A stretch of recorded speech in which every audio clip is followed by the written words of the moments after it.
Bezrat Hashem, dans le cours d'aujourd'hui, nous parlerons d'halachot concernant le mois de Hadar. Comme vous savez, chaque 3 ans, le Hadar est double, qui veut dire qu'après le mois de Shvat, nous avons Hadar Aleph et Hadar Bet. Et ensuite, sur le mois de Nissan, la fête de Pesach.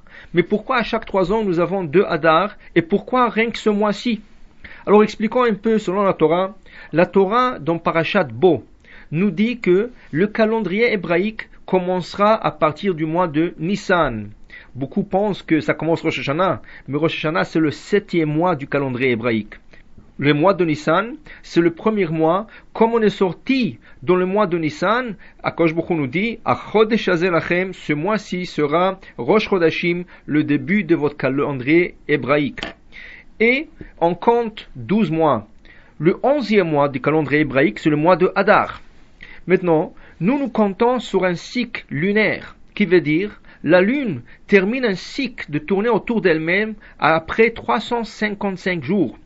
Les autres nations comptent sur le cycle solaire, qui veut dire le Soleil qui tourne autour d'elle-même, ça lui prend 365 jours de tourner autour d'elle-même.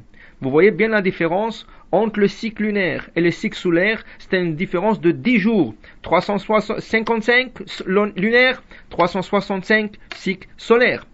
Ce qui fait que dans notre calendrier hébraïque, chaque 3 ans, nous perdons un mois dans le calendrier. Veut dire, si on n'a que 355 jours, alors la première année, il manque 10 jours, la deuxième année, il manque 20 jours, et la troisième année, il manque 30 jours, un mois. Ce qui fait qu'on doit se rattraper sur le cycle solaire. Qu'est-ce qu'ils font, Hamim? Le dernier mois de l'année, qui est le mois de Hadar, il le double. Et là, on a Hadar Aleph et Hadar Bet, un mois de plus pour attraper le cycle solaire. Alors la question est évidente. Pourquoi compter sur le cycle lunaire? Comptons directement sur le cycle solaire. La raison pour cela est, Akadosh Baruch Hu veut qu'on compte sur le cycle lunaire. Seulement, il y a une condition. La fête de Pesach doit tomber toujours en printemps. Comme il est écrit, Shamor et Chodesh Aviv, observe la fête de Pesach qui tombe toujours dans le Aviv, qui est le printemps. C'est à cause de cela qu'il faut chaque 3 ans se rattraper au cycle solaire pour que Pesach tombe en printemps. Et là, vous comprenez une chose.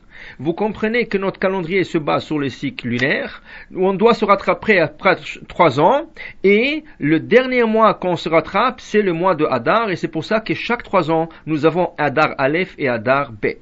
Maintenant, parlons d'halachot qui font la différence entre les deux Hadar. Tout d'abord, la fête principale de ce mois de Hadar, c'est la fête de Purim. Mais la fête de Purim se fêtera toujours dans le mois qui est le plus proche de Pesach. Alors ça serait toujours dans le Hadar Bet et non pas dans Hadar Aleph.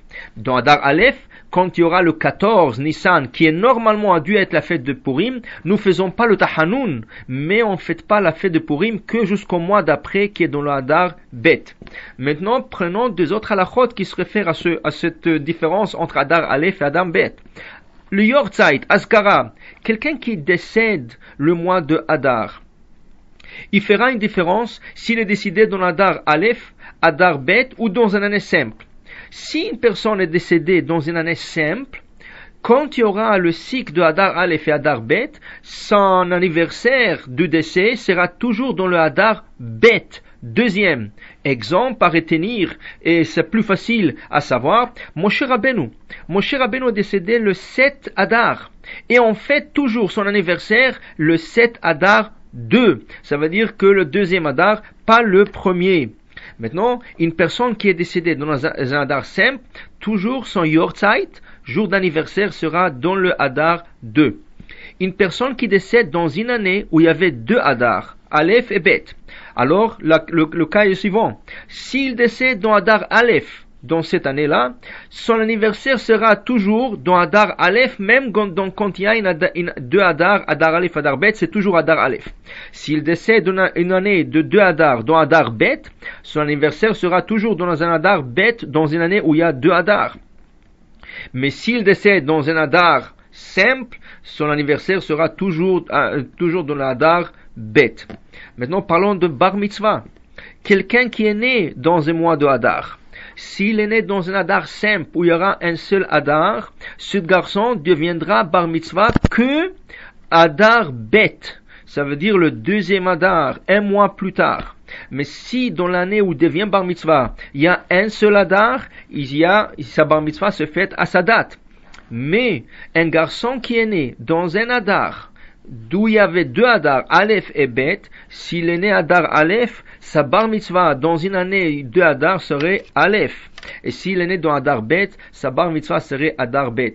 Comme je dis, le plus facile c'est de retenir le cas de Moshe Rabbeinu qui est décédé dans le Hadar, et dans ce cas simple, et on fête son anniversaire, le Zayin Hadar, dans le Hadar Bet.